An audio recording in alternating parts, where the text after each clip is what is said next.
feel like I've messed up, honestly. And before I go any further, no, I've not gotten caught up in any scandals or anything wild like that. So for more context, my album release concert is coming up on October 28th, and I really thought that I was gonna do the greatest job at promoting it. I thought I was gonna get the word out to the whole city and beyond.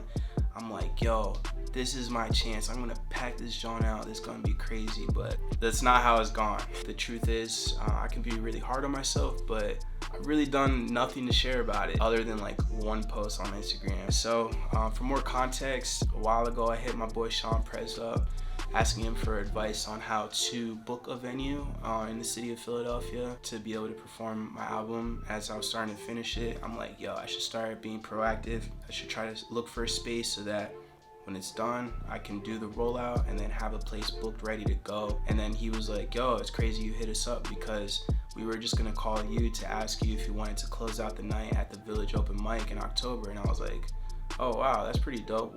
Tell me more about that. Turns out I already knew about this because I had gone to Village Open Mic years ago when I started out making music. He said it's our first one since the pandemic started. It's a really dope opportunity for you to be able to close out the night for us. You get a 40-minute set. You can do whatever you want. So I'm like, yo, let's take my album, take the Village, put them together. He approved it.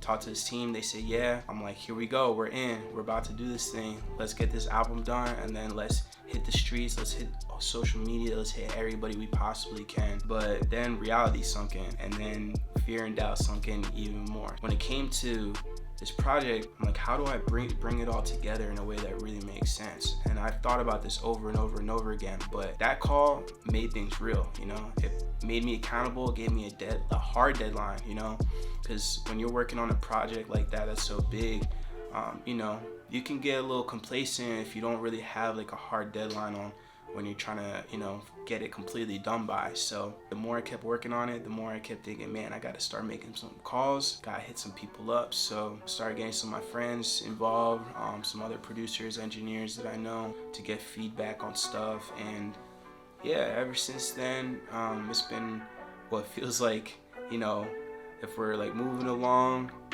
the finish line is here and it keeps moving further away from me. That's honestly how it feels. Because the more that we make progress, the more I think of other ideas, or the more I'm like, man, like how should this album really, be connected? And then listening to other albums that I really admire and respect and appreciate how they did it, maybe it's, getting all the creative, ideas turning. And so I just got to a point where I realized, like, gotta get it done. Time goes by. I also have gigs, including Worship Fest, including Ignite. Shout out United last weekend. Those are a few that were really dope, along with some other ones throughout the summer. I'm super blessed to have been a part of those, but trying to balance, creating and leverage and respect the fact that a lot of the people that I've been creating with the past couple of months are really busy with other jobs or other gigs or opportunities to create music for other people. That's a lot to balance, and so that's brought on a lot of stress to me as well. And it just got to a point where I had to, talk to a couple people. Shout out Jamil, J9 Studios, shout out Risha Leandra. Sought them out for some advice, and they just gave me some really good perspective. So all that to say, the script has flipped on like what this album show is actually gonna look like. Rather than it being an album release concert through and through, it's going to be more of a preview show. So I'm going to be showing songs on the project. However, it's going to be more of a glimpse to the full thing versus the full thing. I'm actually going to be previewing some of the songs that are going to be on the album. The album will not be coming out as a whole piece until next year. So the tentative plan now is to release the 18-song project, 18, right? That's a lot, into EPs. So 3 EPs. We're going to do 7, 6, and 5 as of right now. That could be, subject to change, but currently we're looking at doing, that in series so that, we can really spread it out. And let's be real, it's 2023, it's about to be 2024. Attention span of everybody is not quite there. You know what I'm saying? Like, no, shout out to myself included, because sitting through an 18-song project, everybody's so busy. Everybody's got a million things that's pulling their attention. And I understand that even for me, like, I have to really, really, really love an artist to sit down and listen to a project that's so long, So with that being said, I'm taking a different approach, and I only came to this, a decision a few days ago, honestly. I really want to also do it justice, like visually, and I have some friends that have come alongside and started to, really unravel that. So with that being said, I would still love to see you at the Story Factory on October 28th. It would mean so much to me. I'm going to be very vulnerable in this project. I'm going to share a lot about my past, my story, in ways that you maybe have never heard me be so transparent about before. And some of my lowest times, what was actually going on there, and how God met me in those moments is really shaping who I am. And to this day, I'm just trying to share like the healing and growth and redemption that's come about as a result. And yeah, I hope you're blessed by it. I hope you're encouraged. I hope you see the light.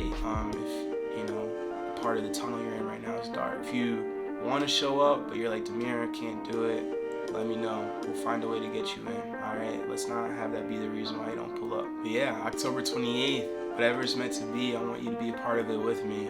Whether it's laughing, crying, jumping, shouting, hugging each other, you know what I'm saying? We're gonna have food trucks after. Are you serious? How many shows do you know that have food trucks like right after, right outside the venue? The guys at the Village really thought this through. They put a lot of time and effort into planning it out and making it the best production we can. Young Seta's gonna crush it. Mireli Rosa, yo, I cannot tell you enough about how dope she is. She's from Puerto Rico. She's coming up from Orlando.